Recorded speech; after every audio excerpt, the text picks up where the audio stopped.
ነቢዩና ሙሐመድ ሰለላሁ ዐለይሂ ወሰለም ለዓመታት ጥሪያቸውን ይዘው ከተነሱ በኋላ ስብዕናቸውን ለማደብዘዝ ዓመታት ተሞክሯል። ይዘውት የመጡትን ሃይማኖት እስልምናን ለመውጋት ረጅም ርቀት ተሄዷል። አሁን ግን እስልምና ቁጥሩ እየጨመረ የዓለምን የአንደኝነት ደረጃ ለማዝ እየተንደረደረ የሚገኝ ዓለም አቀፍ ዲን ነው። 2 ቢሊየን በላይ ተከታዮችን ይዟል። ያኔ እርሳቸው መካ ላይ ነበሩ፣ ብቻቸውን ናቸው። ይሄ ዲን እዚህ ጥግ እንደሚደርስ ግን በወህይ አይተውት ነበር። ለብሉገነ ሃذا الدين ما بلغ الليل والنهار ይሉ ነበር። ሰሃቦችን ወኔያቸውን ሲቀሰቅሱ ስሜታቸውን ሲያድሱ አይዟችሁ ይሄ ይዤውት የተነሳው ጥሪ ሌሊትና ቀን ከደረሰበት የምድር ጫፍ ይደርሳል። ይሄው ዛሬ አፍሪካ ውስጥ ኢትዮጵያ ውስጥ አዲስ አበባ ውስጥ አንድ መንደር ላይ አንድ መስጂድ ውስጥ ይሄን ሁሉ ተከታይ አፍርተው አልፈዋል ነቢዩና መሐመድ ሰለላሁ ዐለይሂ ወሰለም። አላህ የተሟላ ስብዕና የሰጣቸው አይደለም ለፍጡራን ለእንስሳው ሁሉ አዛኝ የሆኑ ነቢይ ሰለላሁ ዐለይሂ ወሰለም። የእሳቸውን ነቢይነት አይደለም ሰው አይደለም መላኢካ እንስሳት ሁሉ የመሰከረላቸው። አቡ ሰዒድን አልኹድሪ አንድን አስገራሚ ታሪክ ይነግረናል። ነቢዩ ዐለይሂ ሰላቱ ወሰላም የመጀመሪያ ጥሪያቸውን መዲና ላይ ይዘው ሲነሱ ከመካ ወደ መዲና ሲሰደዱ መዲና ገጠር አካባቢ የሚኖር አንድ ፍየል ጠባቂ የተከሰተውን ክስተት ተርኮልናል። አብረን እንከታተለው። ይሄ ፍየል ጠባቂ በረሃው ላይ ፍየሎችን ይጠብቃል። ድንገት አንድ ተኩላ ይመጣና አንዱን ፍየል ይዞበት ይሄዳል። እረኛውም ሩጦ ይሄድና ከተኩላው አፍ ፍየሏን ይመነጭቃትና ይዞራል። ልክ ዞር ሲል ተኩላው ጅራቱን እየቆላ እንደ ሰው ተናገረ። አተንተዚዑ ሪዝቀን ሳካሁ ላሁ ኢለይ አለ። አላህ ወደ እኔ ያመጣውን ሲሳይ ካፌ ተመነጭቀዋለህ እንዲህ አለ። ገጠሬው ተገረመ፣ እረኛው ደነገጠ። እረኛው ምን አለ? እንዴት አንድ ተኩላ እንደ ሰው ልጅ ይናገራል ብሎ ደነገጠ። ከዛም ተኩላው ሌላ ቃል ደገመለት። ከዚህ የሚገርም ነገር ልንገርህ እንዲህ አለው። እረኛውም ጆሮውን ጣል አረገ። የስሪብ ውስጥ አለው መዲና ውስጥ አንድ ትልቅ ሰው አለ ሙሐመድ የሚባል ያለፈውን ታሪክ የሚመጣውን ይነግራችኋል አለው። ይሄ ገበሬን ታሪክ አያውቅም። ፍየሎችን ሰብስቦ ወደ መዲና አቀና።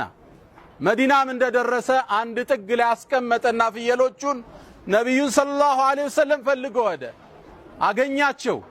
የተከሰተውን ክስተት ነገራቸው። ነቢዩና መሐመድ ሰለላሁ ዐለይሂ ወሰለም ሰሃቦቹን ጠሩና አሰላቱል ጃሚዓ ህዝብ ጥሩ አሉ። ህዝቡ ተጠራና መስጂዱ ሞላ። ከዛም ገጠሬውን ተነስና ያየውን ተናገር አሉት። ተነሳና የተከሰተውን ክስተት ተናገረ። ሰሃቦቹ ደንግጠዋል። ይሄ ገጠር የሚያወራው ምንድነው ማወቅ ፈልገዋል። ነቢዩም አለይሂ ሰላቱ ወሰላም ሰደቀ እውነት ብሏችኋል አሉ። ፈወለዚ ነፍሱ ሙሐመድን ቢየዲህ የሙሐመድ ነፍስ በእጁ በሆነችው አላህ እምላለሁ ላተቁሙ ሳዓ ቂያማ እኮ አትቆምም ሐታ ዩከልመ ሲባዑ ልኢንሳን እንስሳዎች የሰውን ልጅ ሳያናግሩት ቂያማ አትቆምም አሉ። ይሄ ክስተት ለወደፊት ይመጣል አሉ ነቢዩ አለይሂ ሰላቱ ወሰላም። የሰው ልጅ የለበሰው ጫማ ማሰሪያው ያናግረዋል አሉ ረሱል ሰለላሁ ዐለይሂ ወሰለም። ከዚህም አልፎ ቤተሰቡን ጥሎ ሄዶ ሚስቱ የሰራችው ነገር ካለ የሚስቱ ጭን ያናግረዋል አሉ ነቢዩ አለይሂ ሰላቱ ወሰላም።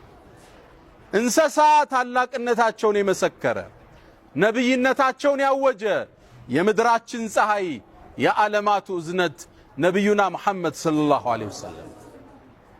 አንዴ አነስ ብኑ ማሊክ በዘገበው ዘገባ አንድ የአንሷር ጎዛ በኢኮኖሚ ደከም ያለ ሰው መጣ። ቤቱ ውስጥ ያለው አንድ ግመል ብቻ ነው። ይሄን ግመል ውሃ ከጉድጓድ እያወጣ ያጠጣበታል። ይሄን ግመል ብቻ ነው የሚጠቀመው። አንዴ ግመሉ እምቢ አለ። ግመል ካመጽ አስቸጋሪ ነው። አልታዘዝም ካለ እንዳውሬ ነው የሚቀርበው። የለም ምን ያድርጉ? አዝርዕቱ ደረቀ፣ እርሻው ደረቀባቸው። አማላጅ ነቢዩና መሐመድ ሰለላሁ ዐለይሂ ወሰለም صحيح مسلم ላይ የተዘገበ ሐዲስ ነው የምነግራችሁ። የአላህ መልእክተኛ እርሻዎቻችን ደረቁ፣ ግመሉ አልታዘዘን አለ፣ ምን ይሻላል? እንግዳ ወደ እናንተ ማሳ ውሰዱኝ አሉ። ወደ ግመሉ ገቡ። አንድ ኮርነር ላይ ያኮረፈ የተኮሳተረ ግመል አለ፣ የተቆጣ። ነብዩም ወደ ማሳው ሲገቡ አንሷሮቹ ያዟቸው፣ የአላህ መልእክተኛ እንደ ተናካሽ ውሻ ሆኗል፣ ድንገት እንደ ጎዳዎት አሏቸው። ነቢዩ አለይሂ ሰላቱ ወሰላም ግድ የለም ተውት፣ ችግር የለውም አሏቸው። ነቢዩም ተጠጉት። ልክ ግመሉ ሲያያቸው ሰሒህ ዘገባ ነው፣ ትክክለኛ ዘገባ ነው መነግራችሁ። ወደ ነቢዩ አለይሂ ሰላቱ ወሰላም እየሮጠ መጣና ግመሉ ስጁድ ወደቀ፣ እግራቸው ላይ ሰገደ። ነቢዩም ደበስ ብለው ተከሻውን አሹት፣ ዳበሱት።